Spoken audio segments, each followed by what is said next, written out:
Your Steve Jones Show podcast is loading now. The Steve Jones Show podcast is sponsored by Sunbury Motors, North 4th Street in Sunbury, and Sunbury Motors Kia, routes 11 and 15 in Hummel's Wharf. The outstanding Neal Coolong. Sir, welcome. It is, as always, great to be here. I'm looking forward to 2 days here before the draft, getting to talk about it with you beforehand, and then if I survive, talking about it next week as well and going over everything that we'll see. Well, the tidal wave of rumor is now quarterback. As you're standing on the shore looking at the tidal wave, are you concerned they'll actually do it? I don't know. I concerned that they'll do it, I think, is fair at the same time as I think it's fair to say I think that they should do it, and I think that they would do it, depending on what the options are. Here's the bottom line. For the Steelers in this draft, the priority as far as an immediate team need is wide receiver. They need two receivers in this draft. No doubt. One, if not two of them, need to be premium guys. This isn't like we need a project for depth type of thing. They need two receivers who can play. If not from this draft, they need to bring somebody else in. They don't have a slot receiver right now. I don't think it's particularly wise to draft a slot receiver in the top 52 picks. That's just me. Not when we talked about this last week, not when Cole Beasley, if you put all the off-the-field stuff aside, Cole Beasley is one of the better slot receivers in the game. He's not signed right now. That's right. There are guys like that every single year. So, and plus, undrafted free agency is a boon for good slot receivers. And I know that because there's a team in the NFL that gave Ray McLeod $10 million over 2 years. Yeah. And the Steelers used him consistently in 3 games last year. So whatever it is the teams are looking for, it doesn't seem like there's a consistent approach to it. And that opens up the market to a lot of options based on what you want the position to be. I don't think you should draft that in the first 2 rounds. That's just me. I think John Mechie is a great player. I think Sky Moore is a great player. Not guys I would take in the top 52. And I'd love to tell you I know that the Steelers will or won't do this, but it doesn't seem like really what they want to do overall. Juju Smith-Schuster was not a slot receiver when he started his career. He moved into that. That's, I think, kind of a unique situation. But it's fair to say that John Mechie and Sky Moore are NFL slot receivers. So what they would do at 20, in my opinion, if it's not going to be a receiver, and there are plenty of circumstances I can see in which the top 4 receivers are gone before, at 16 in the draft, let alone 20. Right. 5th place of that, it might not quite be worth the 20th pick. But here we go into the 2 separate drafts thing again. Yep. Okay. You don't have a receiver that you want. Is the 5th best receiver in the class. Take him 20 overall. I totally would understand that. If that's the case, though, that's a lot of receivers that are going to go along with your other premium positions. You've got to think that, the 3rd, maybe 4th quarterback available would be there at 20. And for me, that's probably a Desmond Ridder.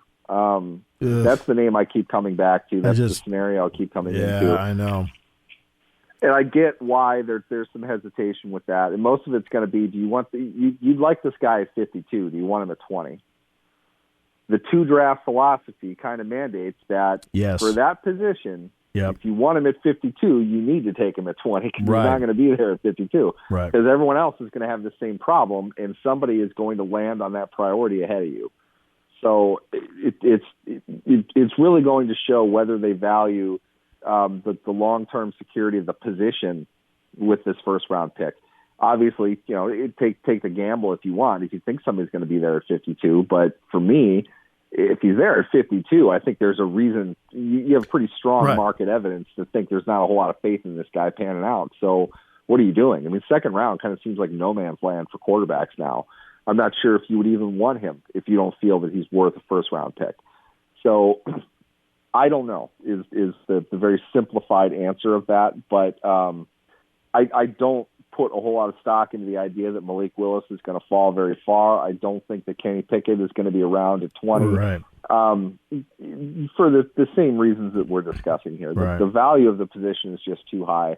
And I think these guys, last year, the strengths of the top 4 quarterbacks were highlighted and discussed and talked about when they were being compared to one another. Yes. This class, it's all about their weaknesses. Yes. And I think some of that, to some degree, is just kind of hangover from last year. Now, let's be fair. I don't think Kenny Pickett is a top 4 quarterback in last year's class. Right. It doesn't seem like he would be a top 6 candidate in next year's class. He is where he is, but here's the thing with efficiency. You don't draft against the draft. You draft against your needs. Right. Is he a guy who fits what you need now, 3 years from now, and is he somebody that you feel is worth the value of taking him where you're at? You can't worry about who else is there. That's just not – it's not efficient that way. You're not going to come up with good decisions if you're banking on something else happening that you have no control over. This is where you're at when you're on the clock. These are the decisions that you're going to make. That's what they're preparing for now. If Pickett is among that group and he's there at 20, fans should be happy with Kenny Pickett to the Steelers at 20. I think that's a pretty good pick. I'm intrigued with Ritter at that spot. I think that's interesting. It'd be controversial, I'll bet. I don't think there'll be a whole lot of people that are incredibly happy with that. I think Mel Kiper will go on a rant and rave and give the pick a C- probably. Yeah. But for the sake of the team, I don't think that's a bad idea. What I really not like to see is a defensive player taken at 20. This is a bad offensive team. They improved their line a bit. We're not sure how that's all going to come together.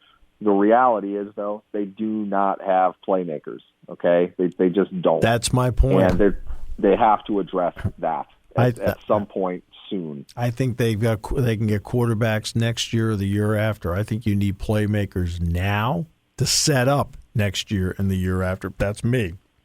For Ritter, yeah, I just think it's the idea of playmakers without a quarterback doesn't hold water for me. Yeah, I know that. I know what type of receiver you need, and you need the quarterback to be able to do that. There are a lot of bad fits that will end up happening. Right. Oh, how about this? Let's watch what happens in Seattle to DK Metcalf now that he's got Drew Lock going to him.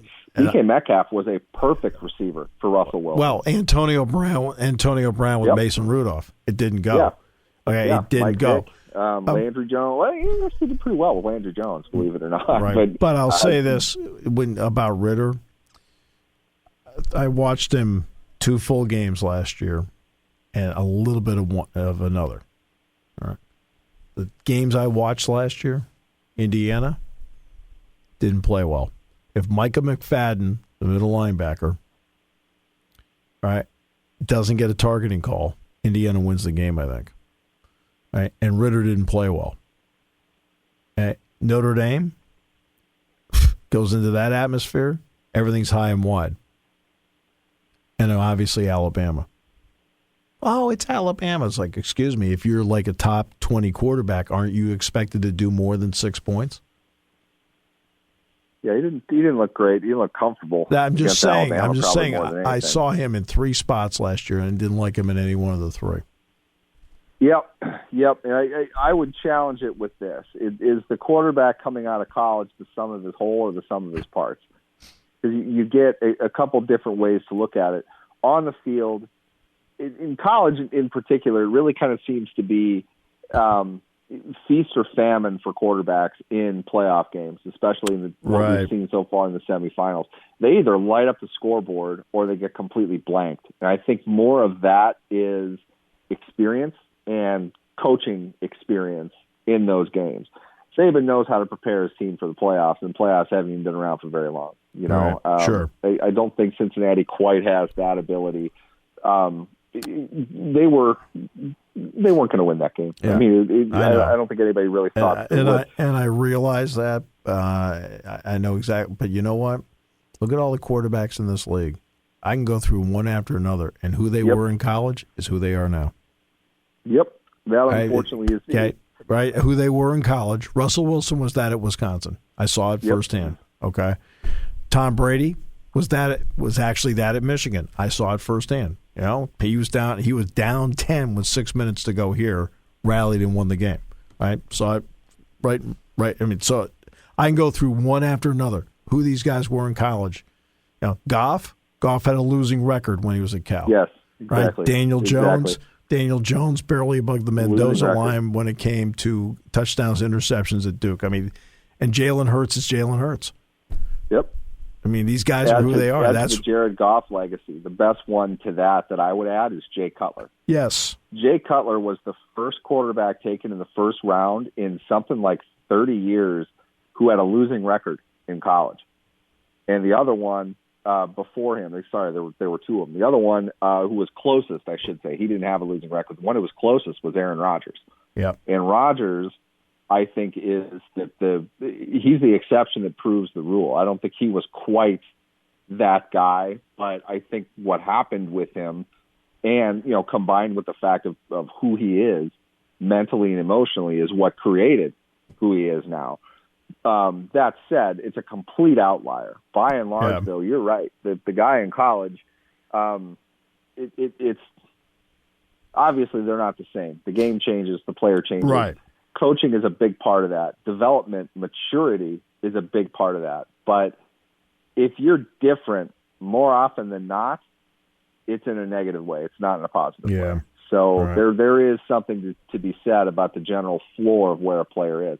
And, Ritter versus Indiana wasn't spectacular by any stretch. Nope. In fact, I don't think you really got that from any of these guys unless it was on the ground from Willis. There's a lot to like about Kenny Pickett, and I'm a fan of Pickett. I think Pickett has played well. And, look, I saw him do, obviously, a bad one in the rain against Penn State. I saw him do that. Yeah. But he had in a loss here, he played a terrific game here in a loss. Yep. Yep, and he has a lot of this just comes from inside Pitt and what people say about him. Obviously, like if they're gonna, hype up their guy a bit, but sure. General impression that I got is people would be ready to run through a wall for that guy. Yeah, they absolutely loved him there.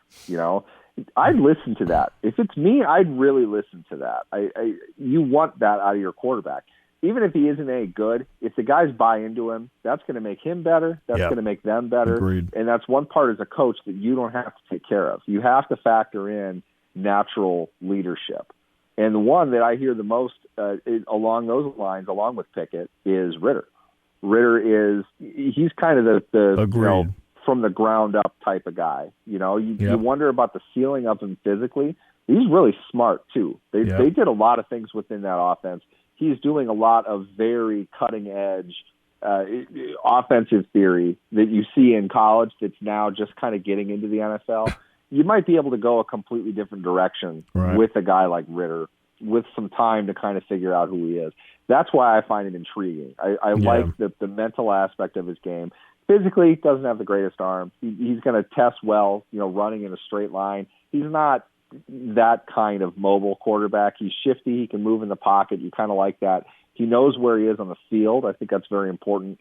There are good qualities to him, but the ceiling as we see him as a traditional type of quarterback, which I'd say he was probably by and large in terms of pocket versus like him versus Willis. It's obvious which one was a runner and which one was more of a pocket guy. That's right. But I like Ritter in the sense that I think he's smart enough to grasp RPO concepts, which is something I think the Steelers really want to employ based on the players that they're signing, the players that they've drafted. That's the post-Ben offense that they really want to kind of create. I don't think Ritter is necessarily the best in this group for RPOs, but I think Malik Willis is going to be really good at that if they can figure out everything else with him. Yep. But Ritter will be very good as well, as is Sam Howell. Now, when you get into this, that's an interesting one about Howell at Ole Miss too. Yeah, but Howell, what you like about Howell is he has the ability to read that. But he's a runner.